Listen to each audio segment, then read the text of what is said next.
What's up, everybody? It's Real Good, and I am about to dive into Somatic Tuesday. So let's see what's going on. First, tomorrow's gonna be my last day of work, and I would love to focus on this with y'all. So if you would go to patreon.com/realgoodlife and donate and subscribe, $1, $10, $100, $1,000, make my life per month, that'd be super helpful. I appreciate you. And if you're not subscribed, hit that subscribe button.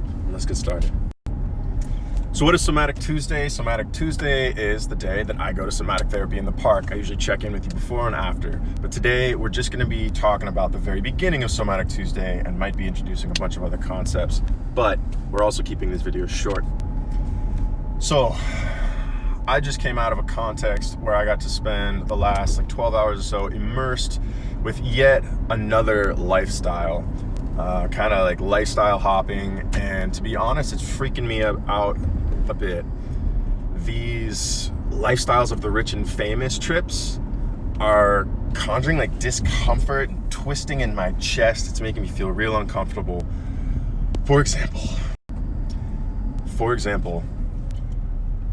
I've met multiple people in the last 2 months that have talked to me about billionaire dating rings. I don't know if you're aware, but there are private dating services that you can pay $500,000 per year for them to go search the planet for these high value women and set you up. It's kind of like Tinder, except Tinder is just a bunch of free people signing on for whatever. These people pay $500,000 a year for a team of human beings to search the globe for the supposed highest value partners available and reel them in and set them up. Think about that for a minute and let that sit in. For me, it flips my insides. My stomach hurts, my heart hurts, and I want to be really candid. I think some of the gnarlier edges for me are the parts that, one, are jealous, that are afraid. It's like, whoa, you mean there billionaires and the money is really explicitly being able to be fed into the system and skim the supposed high value partners right off of the top of the populace? Oh my goodness. There's a much bigger part that just feels, I don't know, like wronged, like it's a level of power and control and manipulation over something that I guess I feel like should be based off of love. And then I feel naive whenever I hang out with these rich and famous folks.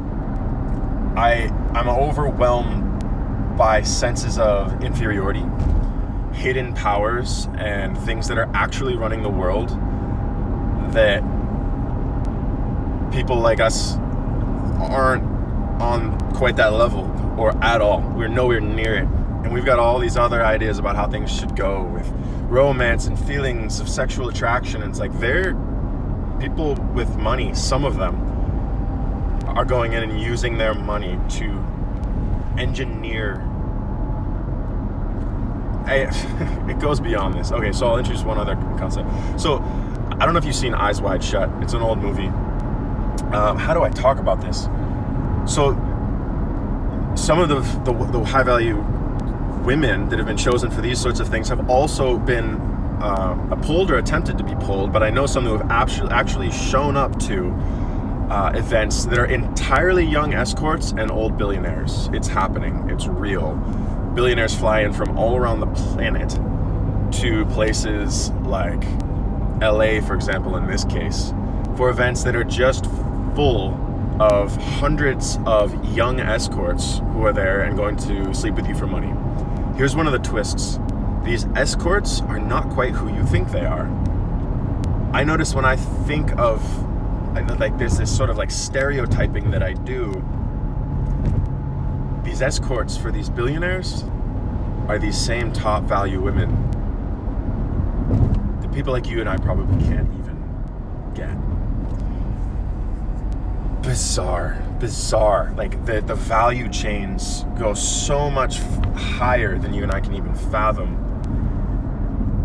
And then similar power dynamics. I mean, you and I experience all sorts of different power dynamics and challenges in relationship, but you can imagine amplifying all the edges of those challenges with massive amounts of money. Oh God, it's overwhelming, and for me, sickening. That doesn't mean it's wrong. Who am I to say what's wrong or right? Just to me, I feel overwhelmed and startled and upturned and kind of uncomfortably ungrounded and floating. Like, oh God, what's real? What should I be doing? So this is a major dose of uncomfortable reality story. And my somatic reality in this experience is discomfort, but also a little bit of excitement every time I get a dose of reality. I'm like, this is uncomfortable, I'm scared, this is new and strange, but I'm closer to what's really going on. And that feels exciting. That feels charging and empowering, regardless of which direction and what side of the line in the sand you're gonna stand. Do you want in? Do you want against it? Do you want to whatever? It's like, woo! Just got hit with a dose of reality, feeling overwhelmed, feeling excited. Okay, so that's a small dose. Let's see what else we got for you. That's the end of this episode. If you got any value out of this, hit that like button. Honestly, I'm a little nervous to invite comments on this because I'm coming at you from actual experiences I've had. I welcome you to share actual experiences you've had, but I'm not a fan of conspiracy theories. So that's why I'm happy to be coming at you from a platform of reality, goodness, and work, and being able to share this with you as I am one step removed from people who have shared these stories with me, and it's been multiple people in the last couple of months. If I ever actually show up in one of these events, if I can get over the outrageousness of the experience, or if y'all go and subscribe and make this my livelihood, I will absolutely be here letting you know. For now, I feel super comfortable sharing the stories that these multiple people have revealed to me. I believe them. I feel uncomfortable. This has been real good. Thanks for tuning in. See you soon.